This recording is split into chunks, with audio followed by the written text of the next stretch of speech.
So hello friends, जो हमारा chapter 16 में कोल एंड पेट्रोलियम वाला जो लास्ट टॉपिक जो बाकी रह गया था उसके लिए खास हम लोग आज इसके लिए आए हुए हैं। इसके लिए हम लोग लेक्चर ले रहे हैं। तो फ्रेंड्स, ये वाला टॉपिक हम लोग जल्दी से जल्दी कंप्लीट करने की कोशिश करेंगे। स्टैंडर्ड 10th क्या दिया हुआ है देखिए इसके अंदर। We have seen some of the issues involve in the conservation and sustainable use of the resources like forest, wildlife and water. ये चीज़ का कंजर्वेशन करना, ये चीज़ को सस्टेनेबल तौर पे यूज़ करना, ये एक हमारे लिए बहुत बड़ी प्रॉब्लम है। And this can be met our needs perpetually if we were to use them in a sustainable manner। अगर हम लोग समझ के ये चीज़ों को यूज़ करेंगे, चाहे वो फॉरेस्ट हो या फिर वाइल्ड लाइफ ऑर्गेनिजम्स हो या फिर वाटर हो, ये तीनों चीज़ क्या है, नेचुरल रिसोर्सेज है।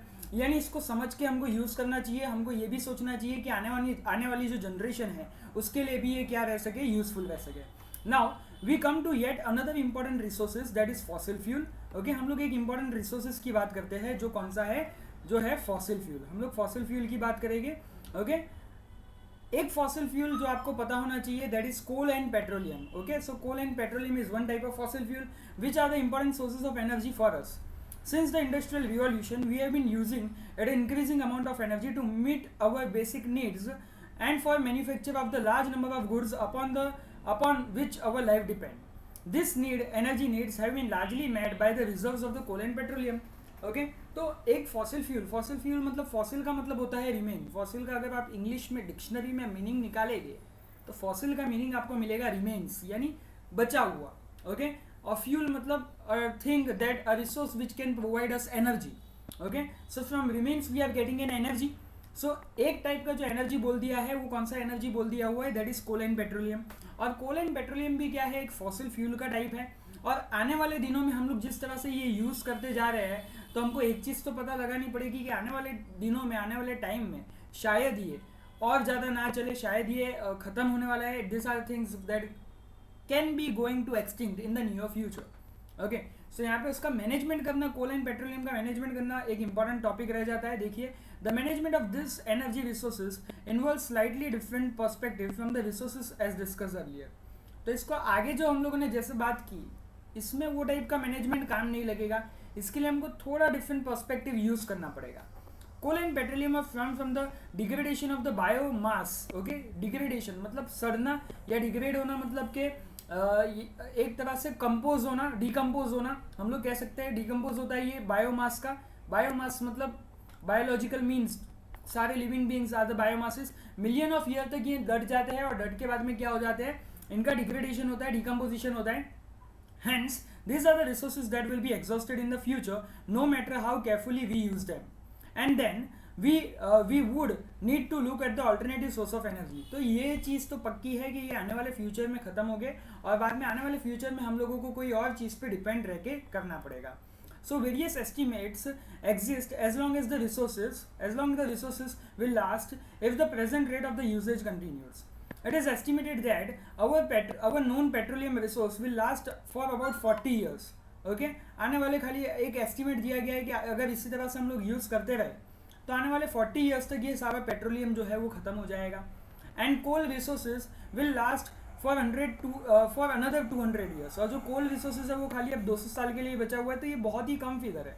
मिलियंस ऑफ ईयर्स इनको यानी कंपोज होने में, इनको बनने में मिलियंस ऑफ ईयर्स लगते हैं। और हम लोग जिस रेट से ये मिलियंस ऑफ ईयर्स का जो खजाना है वो जिस तरह से हम लोग ख़त्म कर पा रहे हैं तो आने वाले कुछ सालों तक के लिए ही हमको ये मिल पाएगा। But looking at the other sources of energy is not only the consideration, but when we look at the consumption of coal and petroleum, since coal and petroleum have been form from the biomass in addition to the carbon there also is hydrogen, nitrogen and sulphur. तो ऐसा नहीं है कि खाली कोल जब हम लोग बात करते हैं तो it is only made up of carbon, but उसके अंदर और भी कंपोनेंट्स होते हैं। It is hydrogen, nitrogen and sulphur. तो ये आपको याद रखना है कि कोल एंड पेट्रोलियम का जो कंपोजिशन होता है उसमें खाली कार्बन नहीं होता है, but carbon, nitrogen, hydrogen and sulphur, ये सब चीज़ों से वो बना होता है। And when these are burned their products are carbon dioxide, water, oxide of nitrogen, oxide of sulphur. Okay, तो जब इसको हम लोग बर्न करेंगे इन एन ओपन एयर तो कार्बन का कार्बन डाइऑक्साइड हो जाएगा। हाइड्रोजन जब ऑक्सीजन के साथ आएगा तो वो वाटर बन जाएगा। नाइट्रोजन का ऑक्साइड फॉर्म हो जाएगा और सल्फर का ऑक्साइड फॉर्म हो जाएगा। And when the combustion take place in insufficient air, carbon monoxide is formed instead of carbon dioxide. Okay, और अगर हम लोग कार्बन डाइऑक्साइड ये हम लोगों ने कार्बन को बर्न किया ऑक्सीजन के प्रेजेंस में तो कार्बन डाइऑक्साइड मिलता है। लेकिन अगर वो अच्छे से बर्न नहीं हुआ तो हमको क्या मिलेगा, कार्बन मोनोऑक्साइड मिलेगा. Okay, of this products the oxide of sulphur and nitrogen and carbon monoxide are poisonous. देखिए यहाँ पे बहुत ही एक अच्छी चीज़ दी गई है कि हम लोगों ने आगे बात की oxide of nitrogen, oxide of sulphur and carbon monoxide, यानी ये जो तीन चीज़ें जो निकलती है कार्बन के बर्न होने से, जब ये तीन चीज़ें निकलती है तो ये एक पॉइजनस गैस है. यानी कोल एंड पेट्रोलियम हम लोग यूज़ तो जनरली करते ही है, लेकिन जब ये बर्न होते हैं ऑक्सीजन के प्रेजेंस में तब नाइट्रोजन का ऑक्साइड और सल्फर का जो ऑक्साइड मिलता है, और ऑक्सीजन के एब्सेंस में तो कार्बन मोनोऑक्साइड जब हमको मिलता है, ये तीनों ही तीन चीज़ पॉइजनस है. Okay, and at high concentration. And even carbon dioxide is also green house gas. Carbon dioxide का भी यहाँ पे एक चीज़ बोली गई है, it is also green house gas. अब ग्रीन हाउस गैस का मतलब क्या? तो ग्रीन हाउस गैस एक ऐसा गैस है जिसके कारण हमारा टेम्परेचर जो है वो, ग्रीन हाउस गैस का मतलब है कि वो टेम्परेचर बढ़ाने में काम करता है. ओके, तो it attracts the heat. Carbon dioxide एक ऐसा ग्रीन हाउस गैस है जो हीट को अट्रैक्ट करता है, यानी सन की वो हीट को अट्रैक्ट करेगा अर्थ के सरफेस पे, तो होगा क्या कि हमारा जो ग्लोब है वो और गर्म होता जाएगा और वार्म होता जाएगा. Okay, another way of looking at the coal and petroleum is that they are the huge reservoir of carbon, and if all of this carbon is converted into carbon dioxide, then amount of carbon dioxide in atmosphere is going to increase, leading to intense global warming. तो यहाँ पे बहुत ही अच्छी चीज़ बोली गई है. क्या बोला गया है कि अगर इसी तरह से जो अगर हमारा कार्बन डाइऑक्साइड का प्रोपोर्शन एटमॉस्फेयर में बढ़ता रहा तो आने वाले टाइम में ग्लोबल वार्मिंग करके भी सिचुएशन चालू हो जाएगी, इंटेंस ग्लोबल वार्मिंग. यानी ऐसे कुछ हमको प्रॉब्लम होने लगेगी, स्किन कैंसर होने लगेगा, स्किन के रिलेटेड सारी प्रॉब्लम चालू हो जाएगी. तो ये सारी चीज़ जो है अल्ट्रावायलेट रेडिएशन को अट्रैक्ट करने के कारण होती है. जो कार्बन डाइऑक्साइड उसको ग्रीन हाउस गैस इसीलिए बोला गया है. Thus, we need to use the another energy resources judiciously. Use this resources judiciously, यानी हमको अगर हम लोग ये एनर्जी यूज़ करते हैं तो हमको बहुत सोच समझ के यूज़ करना चाहिए. ऐसा नहीं कि खाली यूज़ कर रहे हैं, बट ये यूज़ के कारण हमको जो इफेक्ट्स मिल रहे हैं वो भी काफ़ी हार्मफुल है. Okay, some simple choices that can make a difference in our energy consumption pattern. Think over the relative advantages, disadvantages and environmental friendliness on the following. Taking a bus, using a personal vehicle or walking on cycling. देखो यहाँ पे क्या दिया हुआ है कि आप बस यूज़ कर लीजिए. अगर आप अपना पर्सनल साइकिल यानी पर्सनल व्हीकल लेके जा रहे हो तो उसकी जगह पे आप बस यूज़ कर सकते हैं. Even walking on come distance हो तो वॉकिंग और साइकिलिंग करके भी आप जा सकते हैं. Use of LED bulbs, LED का यूज़ कीजिए instead of fluorescent tubes in your home.